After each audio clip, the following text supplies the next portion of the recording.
এছাড়া আল্লাহর সামনে দাঁড়িয়ে সুপারিশ করে। কার সাহস এত সুপারিশ করে?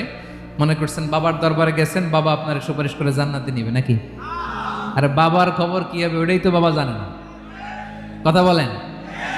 আপনি যে পীরের দরবারে যে সিজদায় পড়ে রইলেন, ওই পীরের অবস্থা কি হবে ওটার কোনো গ্যারান্টি আছে? এই সহজ হিসাবটা বুঝে না। আপনি যেই দরবারে যে মাথা ঘষেন, যেই দরবারে যে সেজদা দেন, যেই দরবারে যে মানত করেন, যেই পীরের পায়ের মধ্যে পড়ে থাকেন, ওই পীরের অবস্থা কি সেটাই তো সে জানে না, ঠিক কিনা? কেউ সুপারিশ করতে পারবে না। তবে হ্যাঁ, আল্লাহ যদি কাউকে দয়া করে অনুমতি দেয় তাহলে করতে পারবে, তাহলে পারবে। সেই কিয়ামতের দিনটা বড্ড ভয়ঙ্কর, কেউ সুপারিশ করার সাহস পাবে না।